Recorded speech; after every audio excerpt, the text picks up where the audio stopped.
Let's generate an attack. In order for you to generate an attack, you will need to click in the work area tab. So let's click there. Next, we need to go to the work area. So let's click there. We'll select the client that we're going to attack the credit report for. Next, we will need to select the credit report that we're going to attack. If we're utilizing My Free Score Now, we're going to always select the Epic Pro report. If you're utilizing the other credit monitoring sites, you're going to select those as well if you're using them. For now, we are utilizing the My Free Score Now Epic Pro report, so we're going to select there.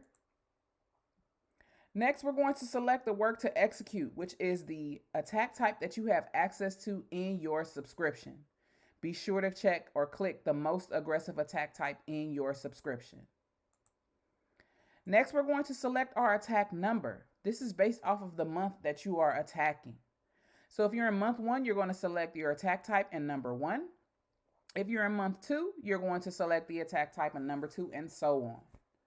So because this is our first month, we're going to go ahead and select attack number 1. And the red, green, and blue box populates onto the screen. There is a video in the Learning Center to explain how to complete this. So let's go ahead and continue.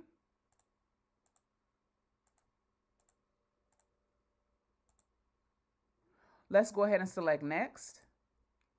And the software is now analyzing this report.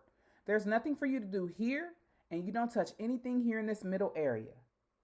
Once this report is done analyzing, you may get this notification that says, please verify creditor information for the following content boxes, and provides numbers. This simply means that the software did not recognize how the bureaus labeled this information, and you would need to select it for the software. So go ahead and click OK. The software continues to analyze the report. And once that report is done being analyzed, you can now move on to the next steps. Now, if you're deciding to have our outsourcers print and mail out your letters, which is a separate cost outside of your subscription, you will select here in the Documents Destination tab. Next, you will see there's 3 boxes that are already pre-selected. No need to worry about those. The boxes that you do need to select is one of the PAMS members, which is Brent Bradford or Batty Team. So let's go ahead and select Batty Team. You'll complete all the required tabs here and click Continue. Once you're done with that step, keep in mind, once you generate your letters, in 24 hours, you should receive an invoice in the email that you provided to make payment for your letters to be printed and mailed out for you. Now, if you decide not to utilize this service, just be sure to respond back to the email so that PAMS provider can cancel out your invoice. Keep in mind, you do not have to select this option. You can print and mail out your letters yourself. Next, we need to go ahead and check this box here, which states include all 3 bureaus. This is the most effective compliance-based approach, and it is recommended. Now, to ensure that your credit report has been uploaded successfully, you see this arrow here at the bottom. If you hover over it, you will see numbers, and they are color-coded. Now, these blinking numbers are in reference to that notification that we received that says, please verify creditor address for the following content boxes. These are those blinking numbers. But if you hover over the colors, they'll tell you exactly what they stand for. And keep in mind that your positive accounts or your positive inquiries will not be attacked. Next, let's go ahead and address the blinking number. This blinking number here is a public record, which is in reference to a bankruptcy. If we click that, we need to ensure that a bankruptcy court letter is generated. To ensure that that bankruptcy court letter is generated, we're going to select here where it says template letter for data furnisher / creditor. So we're going to ensure that we select here for data furnisher use, whatever attack type you're utilizing, template letter. Next, we're going to click here in this box where it says please select. Scroll your list up and search for USBK court, which is located here. You will select the USBK court that you filed that bankruptcy. As you can see, this number is no longer blinking. Now number 15 is blinking. That creditor's information is located here. In order for us to establish that information, we're going to go back to our box here. Scroll our screen and search for that creditor. That creditor's information is located here. And number 15 is no longer blinking. Now, say for example, number 39 was blinking. That creditor's information is located here. And you will start with that process again to go select here, scroll your screen to search for that creditor's information. Now, say you're not able to locate that creditor's information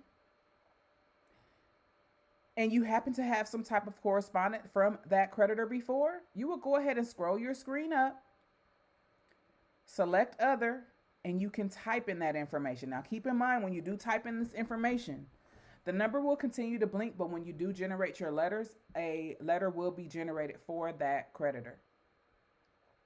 Now, say for instance, you do not have that information, but you're going to Google it later and you want to write it in. You will go back here to select, scroll your list up, click blank.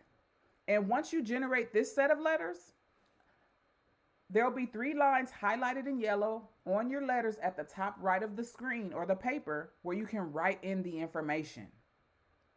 Now, if you can't locate this information, you can't Google it, it is fine to just send the letters to the major 3 bureaus. Now that this step is done, we will go ahead and click top, click generate, and you'll get this notification here, letting you know either that you did select a PAMS member or you did not. And if this is something that you would like to proceed with, go ahead and click confirm and proceed. Now, if there's any changes that you need to make prior to generating your letters, go ahead and do so prior to generating. Because once you generate your letters, there is no way for you to make any correction on your letters. So ensure that everything that you've imported into the Manage Client tab for the specific client has been imported correctly. Your documents are an image, not a PDF. So once you generate your letters, everything on your letter will be correct. We can now click confirm and proceed. And once these letters are done generating, a set of letters will be saved here in your work area, and a set of letters will be automatically downloaded to the device that you're utilizing to generate your letters. Once this process is done, you can either select a PAMS member. The PAMS member will go ahead and receive your documents and send you out an invoice within 24 hours to make payment, and they will then print and mail out your letters for you, or you can go ahead and print your letters out yourself. Once this process is done, your documents have been saved, and you can now go to your area here to look at your letters. Now, here's an example of your letters here. Your information is located here at the top left. Where are the letters being sent to at the top right? And keep in mind, if you did select blank, you will have 3 blank highlighted lines here where you can write in the information. The information on your letters, no need to question them. You see this letter or these letters generated 34 pages. You can also print on both sides, and black ink is just fine. And here's an example of your letters.